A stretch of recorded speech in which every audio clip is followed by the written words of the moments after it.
Hello, students. Welcome back to Logistics in Manufacturing, Supply Chain and Distribution for the Unit 5, Part 1. So, in this Unit 5, we're going to see about India's foreign trade and it's how the trade for India has been, what are the different trades, exports and imports. And all. So, let's start with the overview. So, the origin of India's foreign trade can be traced back to the ages of Indus Valley civilization.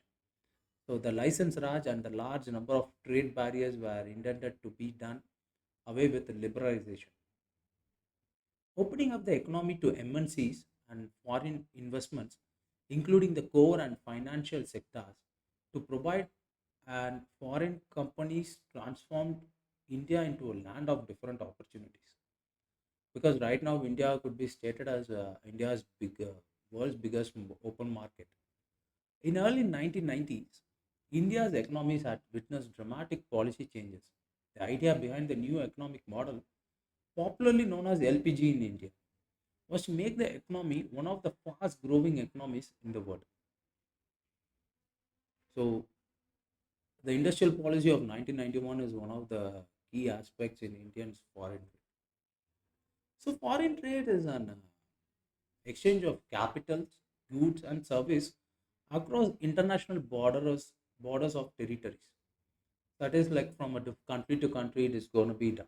So in most countries it represents a significant share of gross domestic product, that is known as the GDP of any country, because when a GDP drops it leads to inflations and all. So generally no country is self sufficient because we, as you can see geographically, when you see a, no country could be self sufficient in their own manner. It has to be depend upon other countries for importing the goods which are either non available with it or available in insufficient quantities. Similarly, it can export the goods which are in excess quantity with it and are high in demand outside. Foreign trade involves different currencies of different countries and is being regulated by laws, rules, and regulations of the concerned countries. So, when you talk about foreign trade in India, includes all imports and exports to and from India. At the level of central government, it is administered by the Ministry of Commerce and Industry. So, this has to be known by us. Ministry of Commerce and Industry is the one who is going to administer all the imports and exports. Prior to the 1991 economic liberalization, India was a closed economy due to the average tariff exceeding 200% and extensive quantitative restriction on imports. So if you see 200%, that is like twice the product's price money itself. The imports were very high. Foreign investment was strictly restricted due to only allow Indian ownership of business was there. Since the liberalization, India's economy has improved mainly due to the increase of the foreign trade. So in this particular graph, we can see about the exports and imports from the this is sourced from the policy trade policy statement, that is from the year 2015 to 2020, because that is one of the peak places for us. So see over here imports are pretty high, right? So imports are pretty much shown in crores is very high over here rather than the exports, because exports it means that we are supplying the products.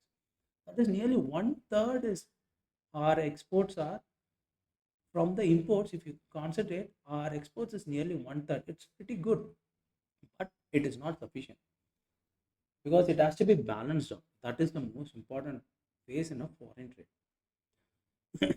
So what is the composition of trade? It shows the mix of goods imported and exported by a particular country. By looking at the composition of trade, we get an idea of the structure and the level of development of a country. If a country mostly imports manufactured goods and exports primary goods, we say that such a country is an underdeveloped country. So that is the one of the important things. On the contrary, if a country imports primary goods and export manufactured goods, we say that such as a country is a developed country.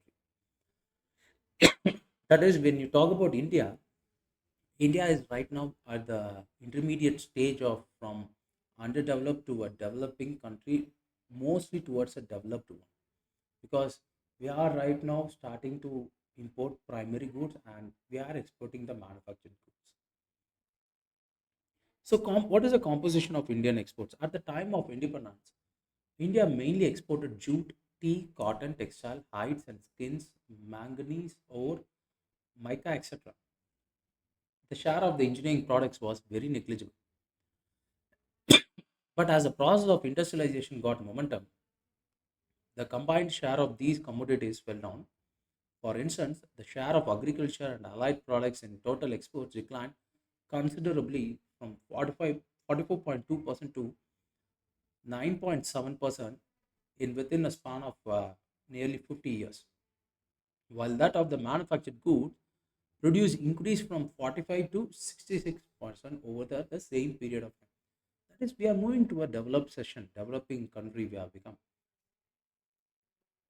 So, in this particular graph, you can see what are the main top exports. So, you see over here petroleum products, agriculture products, gems and jewelries, machines, pharma, metal products, fabrication and textile. Fabrication and textile is one of the major component, and transport parts, electronics, plastics. So, petroleum products is one of the highest percentage which is being contributed, followed by the gems and jewelries, then followed by the transportation parts because we are one of the biggest manufacturers, and agriculture is one of the key distribution, that's 10% is being given over there, followed by the fabric and the textile. So this is India's top exports at the year of 2013 and 14. Of course this has been changed, but even then also when you see this, we are having a good export of manufactured products. So combination of Indian imports at the time of independence, India imported machineries, oil, grain, pulse, flour, cotton, raw and waste. Vehicles, cutleries, hardwares, implements, instrumentations, chemical drugs, medicines, dyes, colors, other yarns and textile fabrics, paper, paperboard and stationery products, and various different types of metals because we had one of the huge resources in India. The initiation of planning process in 1951 to 52, and more specifically, the beginning of the second 5 year plan brought about a considerable change in the composition of our imports. So, direction of Indian trade imports. So, group of companies from which India imports its goods.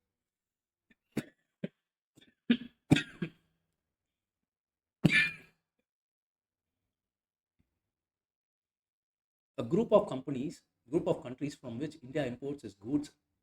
Formerly, there were many countries with whom we had no or insignificant trade. But at present, we have trade relationship with most of the countries in the world. There has been rapid increase in the imports from almost all the countries, with a spectacular increase in the case of a few countries. Prior to our independence, our import trade was primarily with OECD countries, that is, particularly with the UK. The share of the OECD countries has declined rapidly after the independence and also UK. The main reason for these changes in the direction of Indian imports is diversified and increasing demand for imports arising from the development requirements. At present, India's biggest suppliers are Germany, Belgium, UK, France, Italy, Netherlands, and Spain. So, what are the top imports? When you see the top imports, 37% is edible oil. So, others are merely contributing to meager percentage, but the 22% is something which is stated to the others. Followed by that, if you see 7% over here, is the electronic items. That is, most of the electronics are built over here, but even then we import those IC chips, everything from the other countries. By direction of trade, we mean the countries with which we trade. India, being a colony of Britain, traded chiefly with the Britain during the pre-independence period. This continued even after the independence, at least for some years. Trade picked up, and now, after 50 years of independence, India has trade relationship with among almost all the countries. This has resulted in reducing our dependence on a few countries and thus has reduced the vulnerability of the economy to outside pressures. Because when you talk about the outside pressures is one of the important aspects because they take up our GDP's growth. And so when you see India's export destination, it is not about the OECD countries, but the countries which is not stated over here. That means that we have expanded our destination to various different countries at even a smaller percent so that our contribution to them is not much easier. So followed by that, USA is one of the most exported destination for us, followed that by UAE countries, then following the China. So our percentage is, you can state that our percentage is very low. No, but the thing is, we are having a different destinations to all those things. What is the shares of groups of countries in India's most imports? It's OECD, OPEC, Eastern Europe, China, Latin America, SAARC, other Asian developing countries, Africa. So these are the various shares of groups or countries in India's exports. When you talk about OECD, OECD means USA, Canada, European Union, Australia, and Japan.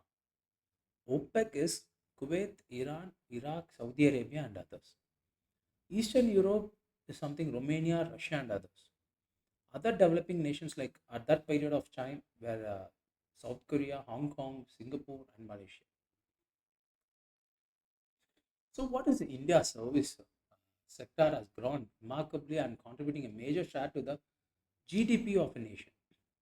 India software and IT enabled service are graduated to a newer service. If you talk about India software, we have had a very biggest boon over at this particular point because this is growing at a very remarkable rate. Right now, we are the one of the biggest users of big data analysis, Industry 4.0 tools, and we are developing new data analysis based centers and all in India. Miscellaneous service segments and education process outsourcing are insignificant segment for service exports. The travel and tourism sector has shown a major growth in the recent years also because India is one of the best geographical location. Its trade and providing service trade through travel and tourism is also very high because we treat our customers very good. So, what are the various futures of India's foreign trade? Increasing share of gross national income.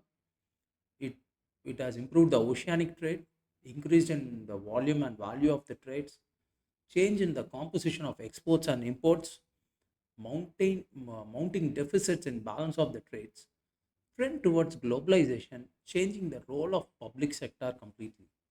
So these are the various futures of India's foreign trade. So we need to know what is the balance of trade, right? So it refers to the difference between the total value of only goods imported and exported over a given period of time, usually once a year. It refers to the merchandise account of exports and imports only. It includes only visible items. Visible items are those which are officially recorded at the customs checkpost. Favorable balance of trade is something you can see the value of visible exports is greater than the value of uh, invisible imports. Then the balance of the trade is said to be favorable. Unfavorable balance is if the value of the visible imports exceeds the value of invisible exports. The balance of trade is said to be unfavorable over here. Balance of trade is like both the things are pretty much equal and are being said to be balanced. So that is the set of balance of trade. So and the difference. So when you see the trades, we have to see about the payments also. So balance of payments. So balance of payments is a systematic record of economic transition between the residents and the government of a particular country and the residents and the government of the rest of the world during a certain given period of time, usually as the balance of trade, it's also taken into in a year. Economic transactions include exports and imports of goods and service, capital inflows and outflows, gift and the other transfer payments. International trade involves three types: visible, invisible, and capital transactions. So these are the various ones.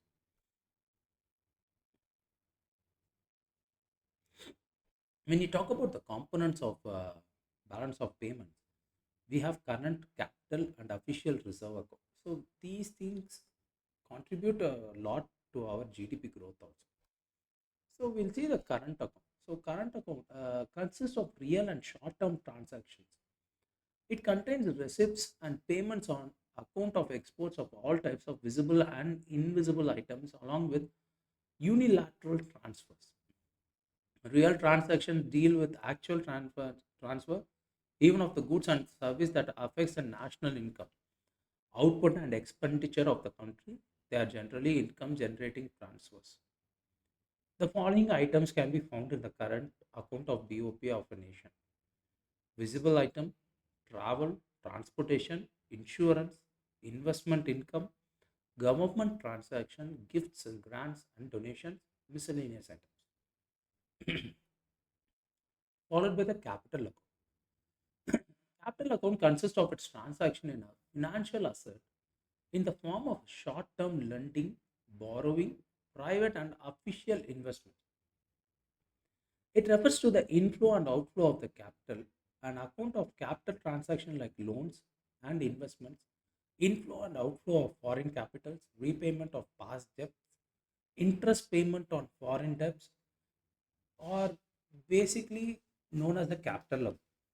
Gold transaction taking place between countries are also included in this place, because as we know, gold is one of the base reserve which is being taken into account for our GDP and also for the value of our money.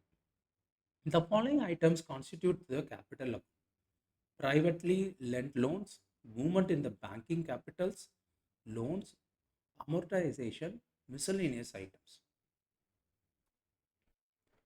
Official reserve accounts is it is a part of the capital account.